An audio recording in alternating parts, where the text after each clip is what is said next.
Bienvenidos a Visiones y Versiones, programa de divulgación académica, educativa, artística y cultural de la Universidad Surcolombiana. Visiones y Versiones es un programa que se emite gracias a los auspicios de la Vicerrectoría de Investigación y Proyección Social, de la Dirección Administrativa de Proyección Social y Proyectos Especiales y del Centro de Producción Audiovisual de la Universidad Surcolombiana. El día de hoy nos acompaña el doctor Nelson Ernesto López Jiménez, quien ha tenido una rica experiencia en el ejercicio de la docencia, de la investigación y de la proyección de la universidad a nivel de docencia en pregrado, en posgrado, en los doctorados, y ha sido el creador de maestrías y doctorados dentro del contexto del desarrollo investigativo de la universidad.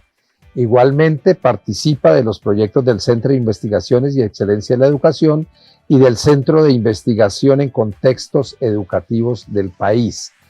El maestro Nelson López ha tenido un variado recorrido. Ha sido docente universitario aquí en la Universidad Surcolombiana. Con el nacimiento de la Facultad de Educación y de la universidad, él ha sido un protagonista fundamental. Docencia en pregrado, posgrado, experiencia administrativa a nivel de decano, de vicerrector, en las áreas de acreditación ha estado también colaborando fuertemente y mucho en el área de investigación. Por eso le queremos preguntar para contextualizar el desarrollo investigativo en la universidad como una panorámica de esos inicios. ¿Cuál es la historia de los proyectos de investigación en la Universidad Surcolombiana? El inicio de la creación de grupos y de centros de investigación y sus desarrollos específicos. Bienvenido, maestro. Sí, muy buenas tardes. Inicialmente un agradecimiento por la oportunidad de poder entregar una información que se caracteriza por ser en buena parte una vivencia de la existencia de procesos, de personajes y de acciones con la Universidad Surcolombiana.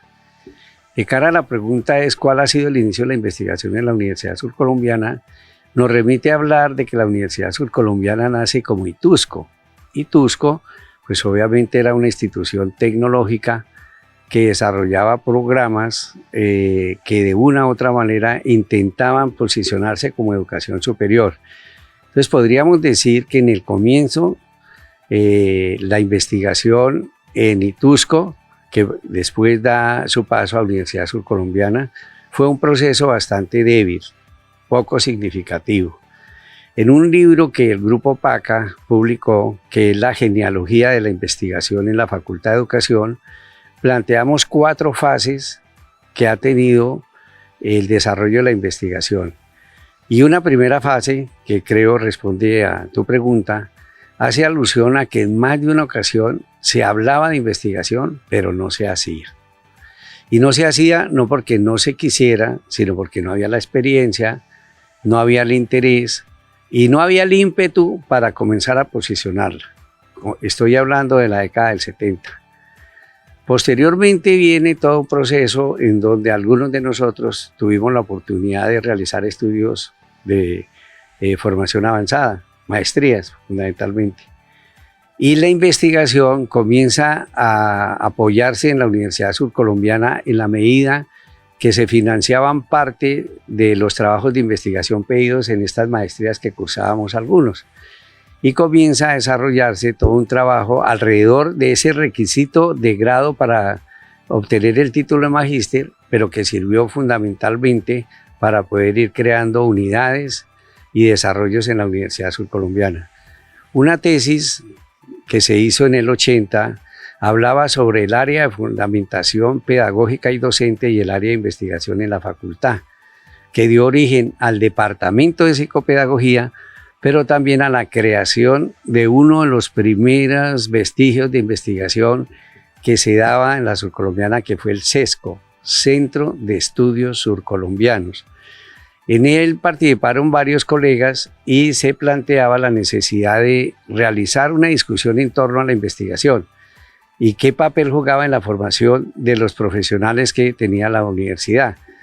Porque inicialmente la investigación fue muy enunciativa, es decir, había 1 o 2 cursos en los programas en donde se hablaba de metodología de la investigación y un seminario investigativo. Eso permitió recorrer una parte del trayecto y ya posteriormente comenzamos a mirar que no solamente era hablar de la investigación, sino hacerla. Y se comenzó todo un trabajo de reestructuración de la universidad que conllevó a la creación de facultades, y en las facultades comenzaron a señalarse las notas misionales de la universidad que estaban directamente relacionadas con la docencia, la investigación y la proyección social. Y se creó un espacio en donde se habló de la fundamentación investigativa de todos los profesionales de la surcolombiana, no de educación, sino de contadores, administradores, ingenieros. Espacio que se conformó por un área que manejaba cursos como teoría del conocimiento, metodología de la investigación, seminario de investigación y tesis. Y los profesores encargados de desarrollar el proceso comenzaron a sentir la necesidad de integrarse con alumnos para continuar con los procesos de investigación. Y se comenzó la reestructuración de las facultades, dándole un papel importante a la investigación, en el entendido de que no se reducía a desarrollar 2 o 3 materias, sino que ya se comenzó a hablar de un requisito de grado como era el trabajo de investigación. Y para ello entonces se abrieron unas puertas, llegaron una serie de colegas y se fueron creando unos grupos, pero no eran grupos de investigación como tal, sino un grupo de trabajo colectivo que dio origen a algunas revistas como Megalitos, ¿cierto? Que era una revista que trataba de cubrir las preocupaciones institucionales en diversos campos, pero que también permitió que en algunas ocasiones secciones de la revista se ocuparan de trabajos investigativos. Entonces la primera fase era una fase que se quedó en la enunciación. La segunda fase era la investigación en torno a los trabajos que solicitaban a los estudiantes de posgrado. Y ya en la década del 90 se comenzó seriamente a trabajar, y en eso el grupo al cual pertenezco y que tengo el honor de dirigir, PACA, se convirtió en referente nacional, porque comenzamos a trabajar semilleros de investigación y a trabajar grupos de investigación, y eso llevó a Colciencias en su momento y MinCiencias a desarrollar una política de fomento en la creación de semilleros, de grupos de investigación, de redes de investigación y de institutos de investigación que actualmente se tienen, y que la Universidad Surcolombiana a través de sus facultades participa de una manera bastante activa y protagónica, toda vez que a estos momentos, a 2023, en estos momentos manejamos 9 proyectos, ¿cierto?, financiados por las regalías petroleras que tienen cubrimiento nacional. Entonces hay todo un episodio en donde gradualmente se fue escalonando la investigación, y hoy tenemos Vicerrectoría de Investigación y Proyección Social. Anteriormente no existía la Vicerrectoría de Investigación y Proyección Social, se creó. Hoy tenemos toda una serie de líneas de investigación que nos permiten una continuidad. Siempre lo hemos dicho, la línea de investigación no es una enunciación, la línea de investigación es un pretexto para que las investigaciones sepan cuándo se inician, pero no cuándo terminan, porque comienzan a brindarse diversas oportunidades a raíz de las investigaciones iniciales. Se han conformado los grupos, ¿cierto? Los grupos hacen parte de las redes, los grupos por lo general siempre apadrinan semilleros. El semillero de investigación es un colectivo de estudiantes orientado por un profesor que permite entender que la investigación, lejos de ser una enunciación, debe ser una acción, y se está trabajando en función de eso. Ahí viene una gran pregunta, si la cantidad es sinónimo de calidad, y ahí viene una discusión también muy actualizada con relación a la investigación, y es si la universidad es fuerte porque tiene una gran cantidad de grupos de investigación, o es fuerte porque tiene unos grupos de investigación que realizan acciones de investigación permanentes. Entonces, en el último proceso de acreditación de alta calidad que sirvió para la renovación de la universidad, se dio la discusión de que pensáramos de manera muy seria y adulta si incrementábamos los grupos o más bien consolidábamos los existentes. Insisto, hoy las facultades cuentan con semilleros de investigación, con grupos de investigación, con centros de investigación, con institutos de investigación, que responde a algo que creo que tendríamos que precisarlo. Hemos planteado que formar en investigación es muy diferente a formar a través de la investigación, y muy diferente de ejecutar investigación, y muy diferente de gestionar investigación. Traduzco. Se piensa que formar en investigación es que se desarrollen unos cursos de investigación, de teoría del conocimiento, metodología de la investigación, técnicas de investigación, seminario investigativo. Creemos que es válido, pero no suficiente. Y cuando se ha venido a hablar y reflexionar en torno a la formación avanzada o los posgrados, lo que se ha planteado y una defensa argumentativa bastante sólida es que los posgrados es el lugar natural de realizar investigación, sin decir que en el pregrado no se haga, pero los posgrados es realizar investigación. Por eso la fase de formar a través de investigación implica que en estos momentos, por ejemplo, de nuestros 400 egresados graduados de la maestría en educación, encontramos, ¿sí?, que casi el 95% son investigaciones que le sirven a la universidad en su nivel de pregrado. Y eso permite esto. Ejecutar investigación es la tarea de los grupos de investigación, que lo estamos haciendo. Y además gestionar investigación sí es el proceso que hoy debe alimentar nuestro interés y orientar nuestras energías. Gestionar. Vamos a unos compromisos institucionales y ya regresamos con Visiones y Versiones.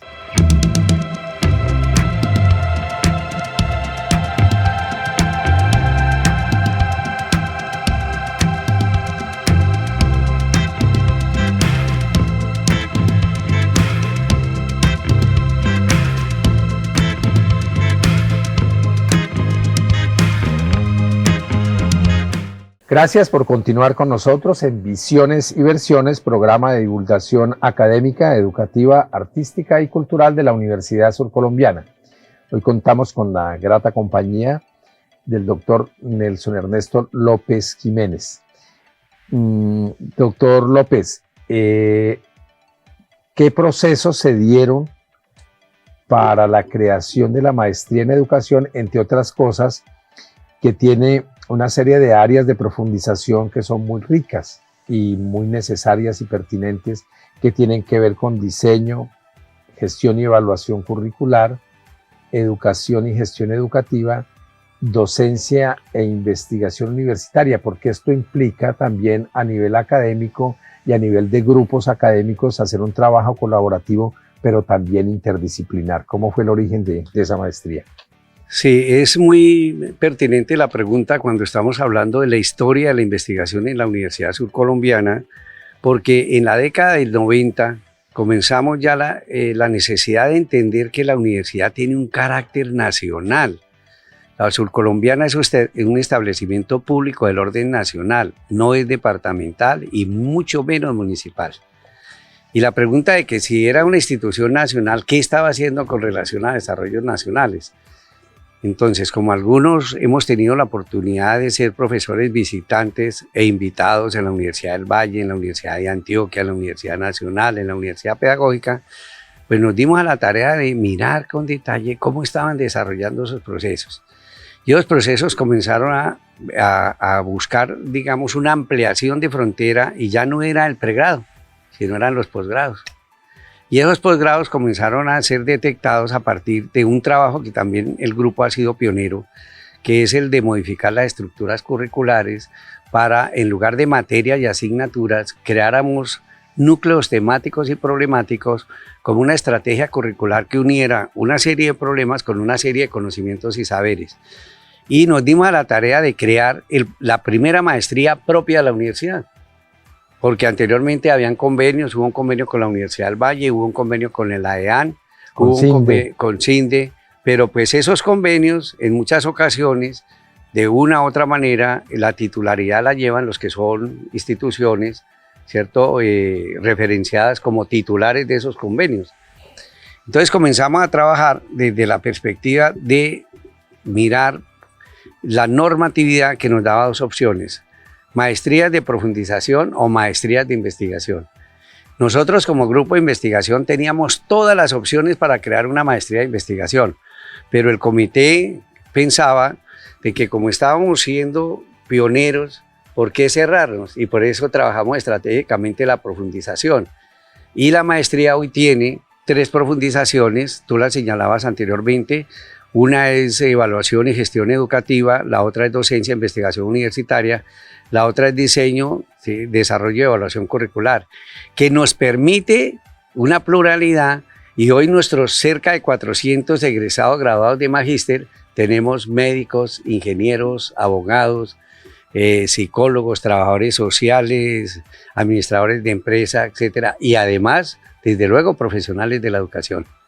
Entonces comenzamos a trabajar con esas profundizaciones y nuestras primeras cohortes fueron la mayoría de profesores de la Surcolombiana. Y algunos de ellos, una vez egresaron de la maestría, fueron a sus facultades y crearon los programas de maestría en sus facultades, desde luego, ¿cierto?, aupados por el PACA y aupados por la maestría. Entonces uno encuentra que si hablamos de la historia de las maestrías propias, ¿cierto?, el hilito nace desde esta experiencia que surge justamente con el hecho de ampliar las fronteras de la formación de pregrado para entrar a posgrado.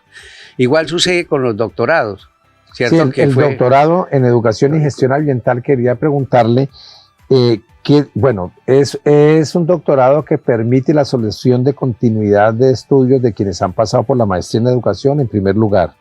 En segundo lugar, ¿qué relación tiene el doctorado con el Centro de Investigación y Excelencia de la Educación y el Centro de Investigación de Contextos Educativos?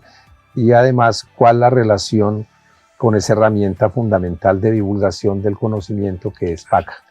Sí, muchas gracias por la pregunta porque me ayuda a contextualizar. Decíamos en su momento, ¿cierto?, que como pioneros en el ofrecimiento de programas a nivel de formación avanzada, nos dábamos cuenta que el problema no se reducía a tener un título, o sea, formar magíster y para de contar, sino que eso abrió y aparecen las líneas de investigación como estrategia que de una u otra manera recoge todos los antecedentes y las rutas del grupo de investigación, y la línea se convierte en un elemento articulador. Entonces tenemos líneas que tienen que ver con pedagogías críticas y didácticas alternativas. Tenemos líneas con el trabajo de políticas educativas, tenemos líneas, en este momento recién, las epistemologías del sur o la ecología de saberes. Tenemos líneas que hablan alrededor de currículo, la flexibilidad y los desarrollos curriculares. En ese sentido, las líneas son los soportes de la maestría y del doctorado. El doctorado es en educación y cultura ambiental, que de cara a la pregunta que nos dicen ¿qué es el doctorado en educación y cultura ambiental? Y nosotros decimos es una gran pregunta. ¿Por qué razón? Porque si vamos a hacer investigación tenemos que construir respuesta a esa gran pregunta. No es la suma del 30% en educación y el 70% en cultura, no, es trabajar desde esa visión integrada y compleja que nos dice nuestra misión de la universidad y plantear que la incertidumbre, la duda, la inquietud es el motor del trabajo de estos procesos. La continuidad que se da es que hoy le podemos decir que 7 de nuestros egresados de la maestría también son egresados del doctorado. Y en este momento se trabaja fuertemente en una propuesta de ciclo propedéutico que arranca desde nivel 10 y 11, coge los pregrados, coge las especializaciones, coge la maestría y coge los doctorados, en donde cada uno de estos niveles tiene una cuota parte de las exigencias del nivel superior, pero tiene su titulación individual. Entonces, algunos procesos que se dan, por ejemplo, en la especialización, se valen en la maestría. Algunos procesos que están en la maestría se valen en el doctorado. Y en estos momentos también vengo recién con toda una aspiración de crear un postdoctorado. O sea, de trabajarlo frente a la perspectiva. ¿Por qué ello? Señalarlo, porque es la esencia y la fuente natural de la investigación. Asumida la investigación como una forma de pensar, como un proceso que promueve la capacidad de asombro, la duda, la sospecha, pero no la investigación como un reto enciclopédico de cuánto sabes de investigación, sino hacerla. La última línea de investigación, que es la ecología de los saberes, nos ha permitido trabajar con comunidad, no para la comunidad ni sobre la comunidad, sino con comunidad.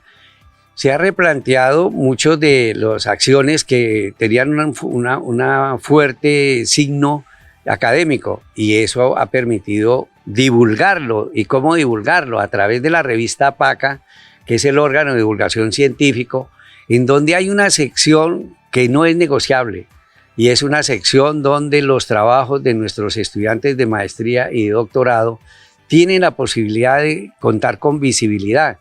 Esta revista, ¿cierto?, es de circulación nacional e internacional, no tiene ninguna naturaleza comercial porque se entrega en intercambio y garantiza que efectivamente los procesos no se queden como ensimismados y como de una acción incestual, ¿no? O sea, no saquen, sino por el contrario.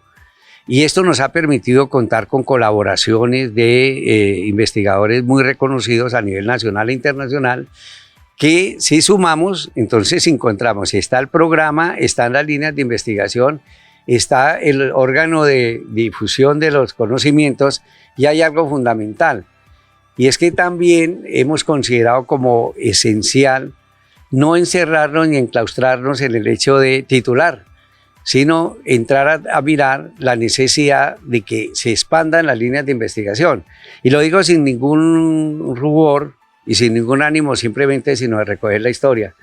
Nosotros hemos sido los parteros o las parteras, si me permite, de toda la formación de educación avanzada en la Universidad Surcolombiana, que muchos de nuestros estudiantes egresados van con la aspiración de crear su maestría, nosotros les ayudamos, les colaboramos, muchos de ellos han optado por incorporar algunas de nuestras estructuras, y la idea central es convertir la investigación en un proceso misional, pero no que quede a nivel de enunciación, sino que evidentemente se reflexione, se analice, se discuta. Y hay algo que dentro de todo esto lo hemos, y quiero ser absolutamente enfático porque es una realidad, no ha sido fácil en el desarrollo de la Universidad Surcolombiana entender que la investigación no es un gasto, sino que la investigación, si se quiere mirar desde esa perspectiva, es una inversión, pero es una inversión que nos da unos créditos en el orden académico, investigativo, cultural, artístico, técnico. Y eso no ha sido fácil porque aún subsiste. Miramos la estructura presupuestal. Estamos entregando a funcionamiento casi el 80% del presupuesto, y el 20% de lo reparte investigación y proyección social. Y entonces ahí es como si tuviéramos una familia que tiene 3 hijos, y al uno le proporciona el 80% y el 20% restante. Y ese ha sido constante mi discusión, mi aporte, mis puntos de vista, que la investigación se convierta en un elemento esencial de la vida de la Universidad Surcolombiana, y seguiremos insistiendo en ello.